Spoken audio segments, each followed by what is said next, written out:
Hello, and welcome back. Yeah, it's me, don't cream your pants. I'm up against Dark Eldar again. But this time I'm using my Harleys and their super nice and friendly craft world buddies. We're playing Scars of Battle, a chapter-approved Maelstrom mission. First up, let's see the rosters.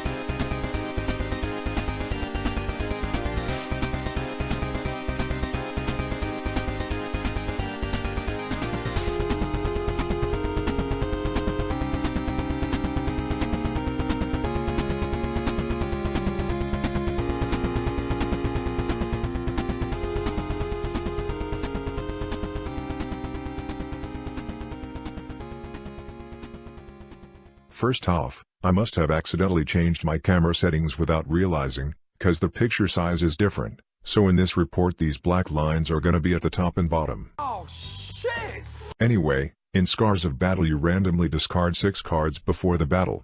I rolled a 6, so discard the cards shown here. You also choose 6 more to discard, but I won't bother going over that.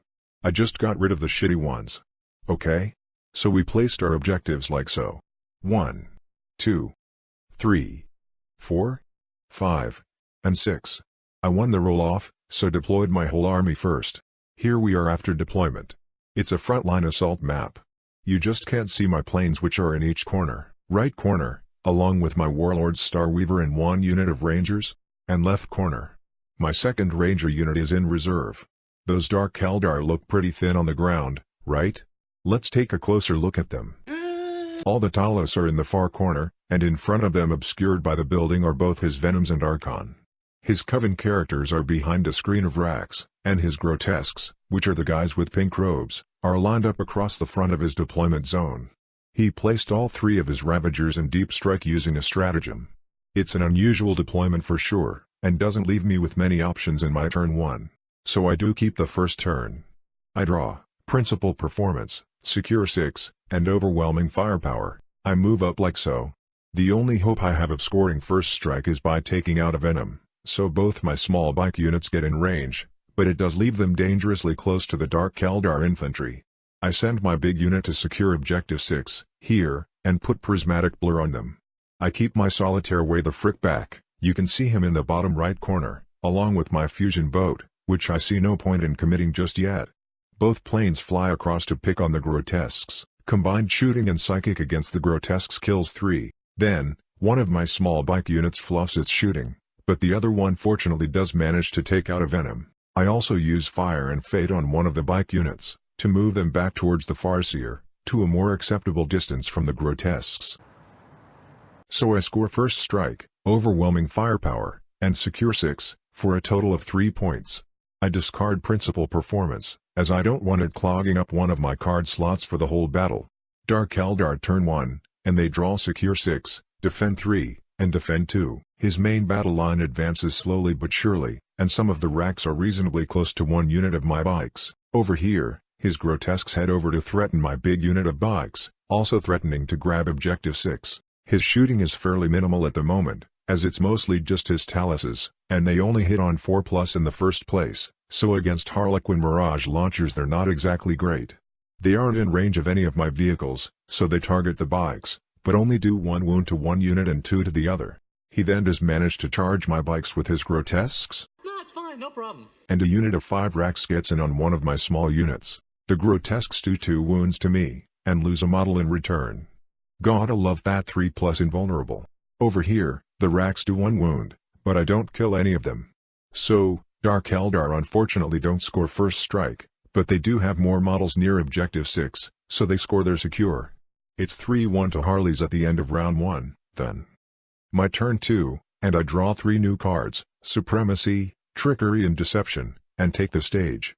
Take the Stage procs Objective 2, which is an easy grab for me. I also nominate Objective 5 for Trickery and Deception, which I'm already holding. Here's my movement over this side of the board. My big unit of bikes falls back a fair way to grab Objective 3, and guarantee that I'll score supremacy, as I also hold 5 and move my warlock to grab 2. I keep one small unit in range to finish off his other venom, but I pretty much stay away from his main battle line. I should be able to kill his remaining 4 grotesques this turn, and my solitaire moves up near them just in case my fusion boat, Hemlock, Psychic, and 9 Skyweavers can't do it. The other Hemlock doesn't have great options for movement, so it comes over here to have a go at the racks. Okay, so in a super quick summary for this turn, I plow absolutely everything I can into the groats, and although they're frickin' tough bastards, I finish them off without even needing the solitaire's help. Over here, the bikes finish off the venom, and the Hemlock kills 4 out of 5 of the racks. The remaining rack runs away, thanks to the Hemlock's -2 leadership aura, which my opponent reminded me about. Thank you very much, sir. So, I score all 3 of my objectives this turn. 1 point for take the stage, and D3 for each of my other ones. I only roll 1 point for both of them, though, so I score 3 points in total, putting me on 6. Dark Eldar turn 2. He still has defend 3 from last turn, and now draws secure 4, and no prisoners. All his reserves come in this turn. His 3 Ravagers come down behind his wall of racks, as they obviously wanted to be near the Archon for his buffs. The unit of 10 Mandrakes arrives near my Star Weaver. He pushes up as much as possible with his Taluses and remaining infantry. Here's a close-up shot of his Taluses and Ravagers, so you can get a better look at their awesome paint job. The Mandrakes are actually converted from old Hellion models, I believe. In shooting, he begins by targeting one of my bike units with a Ravager, but I use lightning-fast reactions, and no bikes die. In light of this, he switches targets to the Hemlock which is closest to him, as his Ravagers were able to come down within 12 inches of it. All of the Ravagers have disintegrator cannons, by the way, though some of them are modeled with dark lances. Well, between the Ravagers and haywire shots from the Taluses, he manages to destroy it. Not cool. Not fucking cool. The Mandrakes target my Star Weaver, but even with their mortal wound shiz, they aren't quite able to kill it, and they leave it on 1 wound. They attempt to charge, but fail, as do the racks on the other side of the table. So he scores 2 points this turn, 1 from no prisoners and 1 from secure 4, bringing Dark Eldar's total points up to 3. My turn 3, and 3 new cards for me, Master the Warp, Defend 5, and Secure 5. Here's movement.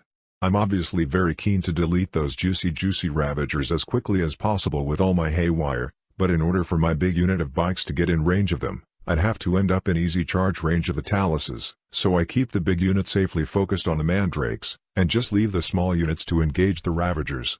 My remaining Hemlock doesn't fancy staying anywhere near all his haywire Taluses, and would like to keep its -2 to hit buff if the Ravagers go after it next turn, so it zips over the other side of the board past the Mandrakes, too. My Warlord gets out of his ride, to lend his reroller to the bikes if I have to resort to a charge against the Mandrakes. I put Prismatic Blur onto the leftmost unit of bikes, who are most likely to face a charge next turn. You can see my Dire Avengers still hiding in the ruin, securing Objective 5. Nothing much happens in Psychic this turn, but I do manage to cast 3 spells, netting me a point for Master the Warp. In shooting, the jet bikes manage to destroy 1 Ravager. Next up, this unit of Rangers right here. I forgot to mention last turn that they came in from reserves on top of this ruin here. They target the Archon, and somehow they managed to do 4 frickin' wounds to him. The Archon lost his flicker field or whatever it's called straight away, and also took a few mortal wounds from them.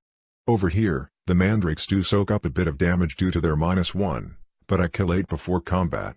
The bikes then charge and finish off the final 2. So this turn I score Defend 5 and Master the Warp, putting my total up to 8 points. On to Dark Eldar turn 3, then. They discarded Defend 3 last turn, and now draw Big Game Hunter, behind enemy lines, and Blood and Guts.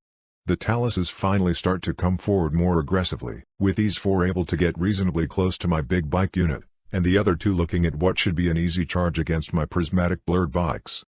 In shooting, the Ravagers wipe out my non-blurred bikes, which had been here, leaving the Death Jester all on his lonesome and looking quite vulnerable to giving up a Blood and Guts point. Hold on! The 4 Taluses are a bit far away and fail their charge against my main bike unit, but the 2 Taluses on the left there make their charge, and the big unit of Racks also gets in on the Death Jester. The Taluses scoff at my 3++, still killing 2 of the bikes and leaving just 1 left, on 1 wound. It's a different story over here though, and the Death Jester miraculously survives, making all his saves like a boss.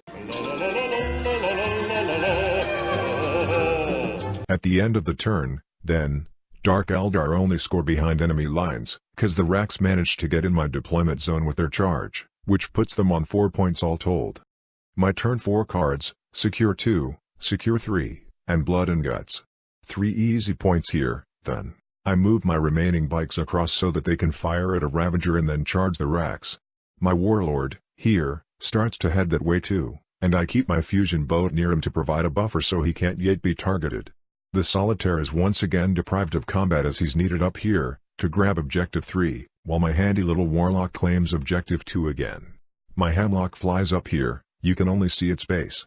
If I had realized that Taluses had been FAQ'd to have the fly keyword, I probably wouldn't have gone here, as there are some Taluses very close by. Dipshit! In the shooting phase, the bikes kill another Ravager, and the badass Rangers also finish off the Archon, scoring me Slay the Warlord. This lone bike tries a cheeky charge against the last Ravager, but just does a couple of wounds. Having failed to sufficiently thin out the Raks with Psychic and shooting, I pile in on them with my bikes, Jester, and Farseer. Looks like my Jester may have in fact taken 3 wounds from his previous melee experience. Anyway, the Raks 4+ invul proves too much, and although I don't lose anyone, I also don't wipe out the unit. I score 3 points, then, from my 2 secures and from Slay the Warlord, making my total 11. Drukhari turn 4. They kept Blood and Guts, and draw Area Denial and defend Objective 1. These 2 Taluses down here float over to try and help out the Raks. 2 head towards my fusion boat, and 2 more head for the Hemlock, also grabbing Objective 1. The Starweaver finally gets destroyed in shooting, I'm not sure by what. This does allow me, however, to jump my troop out further away and ensure that they'll probably be safe from a Talus charge. The Hemlock takes 2 wounds from shooting, then the Taluses charge it. However, they roll badly, and instead of absolutely mullering it like we expected, they only managed to do 5 wounds to it, so it still has 5 left. What were you worried about? Finally, the Taluses down here make a charge, but can only reach the Farseer and Jester. Combat ends with the Jester dead, but the Raks also wiped out. I had stupidly discarded Blood and Guts, so no points there for me. Dark Eldar score Area Denial and Blood and Guts for 2 more points, putting them on 6. For my turn 5 cards, I draw No Prisoners, Mission Critical Objective, and the Joy of Lament. I can't score that last one, as the enemy are now immune to morale, but the other 2 should be very easily achieved. So the score is currently 11-6 in my favor. Looking at the board state, and the fact that I'll go up to 13 points this turn, my opponent concedes the game. We do have a look at his turn 5 objectives just in case something amazing comes up that could turn the game around for him, but nothing does, so we end the game there. Afterwards, we agreed that the Dark Eldar were probably doomed from the start, due to the placement of the Taluses way in the back corner. Once I saw them there, I knew I'd be able to avoid them for most of the game. If they'd been placed front and center, I wouldn't have had free reign of the right-hand side of the board, and they could have caused me all sorts of headaches.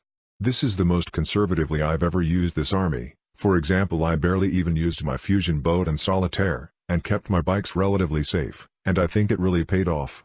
Well, that's it for another battle, so thanks for watching.